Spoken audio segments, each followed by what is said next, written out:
মানুষের বাহনটা আসলে কিভাবে আমাদের মাঝে আসলো। আজকে থেকে 2000-3000 বছর আগে যদি আমরা চিন্তা করে থাকি যে মানুষ কিভাবে যানবাহন চালাতো এবং কিভাবে তারা মানে এক স্থান থেকে অন্য স্থানে মালামাল পরিবহন করত, সেই বিষয়গুলো আমি একটু বলার চেষ্টা করব। কারণটা হচ্ছে এটাই যে আমরা এই যুগে এসে এত সহজভাবে সব কিছুকে পেয়ে যাচ্ছি, এত সহজভাবে সব কিছুকে মানে আমাদের নবদর্পে পৃথিবীতে আসতে আমাদের কত বছর সময় লেগেছে এবং আজকে থেকে শুরু করে এই হাজার হাজার বছর আগের মানুষগুলো আসলে কিভাবে তারা জীবন পরিচালনা করেছেন সেই বিষয়গুলো আমাদেরকে একটু জানা থাকা দরকার এবং জানার জন্য সেই বিষয়গুলো একটু বলার জন্য আজ আমি আপনাদের মাঝে এসেছি। দর্শক, আপনারা জানেন যে পৃথিবীর যখন শুরুতেই যে অবস্থা ছিল, কোনো যানবাহন তো কোনো কিছু ছিলই না। তবে এরপরে যখন আস্তে আস্তে মানুষ বুঝতে শিখলো, তখন আস্তে আস্তে ঘোড়া, গরু, মহিষ, গাধা এবং হাতির মাধ্যমে হাতি ব্যবহার করা মানুষ শিখলো এবং সেখান থেকে এই গরু, মহিষ, হাতি এবং গাধার থেকে আমাদের এই বাহন যাত্রাটা শুরু হয়ে যায়। আপনারা জানেন যে আমাদের প্রিয় নবী হযরত মুহাম্মদ সাল্লাল্লাহু আলাইহি ওয়াসাল্লাম ঘোড়ায় করে তিনি এক স্থান থেকে অন্য স্থানে যেতেন। আমাদের প্রিয় নবী হযরত মুহাম্মদ সাল্লাল্লাহু আলাইহি ওয়াসাল্লামের যে ঘোড়াটি ছিল, এই ঘোড়াটির নাম ছিল হচ্ছে দুলদুল এবং রানা প্রতাপের একটি ঘোড়া ছিল, ওই ঘোড়াটির নাম ছিল চৈতন এবং বীর আলেকজান্ডার উনি একটি ঘোড়া ব্যবহার করেন বিউসেফেলাস।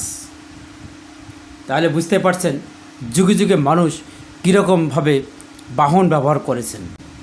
রাজা মহারাজারা ব্যবহার করতেন হচ্ছে বিভিন্ন ধরনের হাতি। পৃথিবীর উত্তর প্রদেশে যেখানে বরফের দেশ, বলগা হরিণের পিঠে চড়ে তারা বিভিন্ন জায়গায় যাতায়াত করত।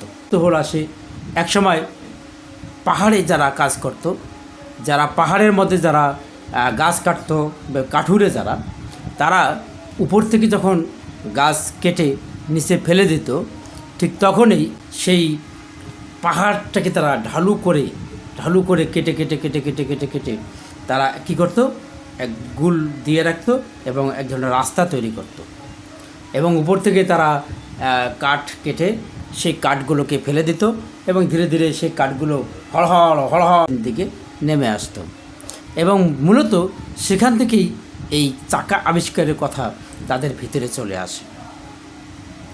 ওই সময়ের পাকিস্তানের সিন্ধু প্রদেশে মহেঞ্জোদারের একটা ঢিপি ছিল।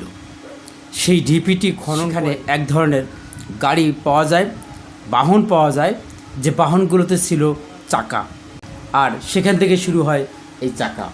এই যে আপনি যে দেখতে পাচ্ছেন, এই যেখানে আমার একটি চাকা, এই চাকাটি মূলত সেইখান থেকে আবিষ্কার হয়ে আসলো এবং এই চাকা দেখেন চতুর্পাশে এক ধরনের লোহার পাত লাগানো আছে।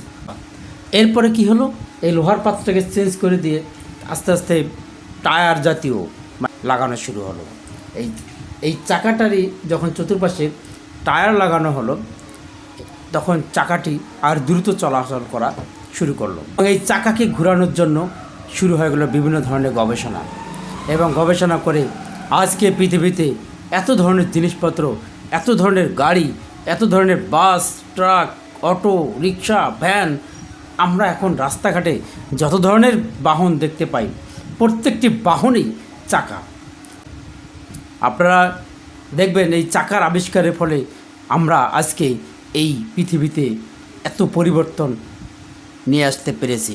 চাকা যদি আবিষ্কার না হতো তাহলে আমরা কিন্তু এত দূর এগিয়ে যেতে পারতাম না, আমরা এত দ্রুত চলাফেরা করতে পারতাম না, আমরা এত দ্রুত মানুষের কাছে যেতে পারতাম না। দর্শক, আজ এ পর্যন্ত। ভালো থাকবেন, সুস্থ থাকবেন। আল্লাহ হাফেজ।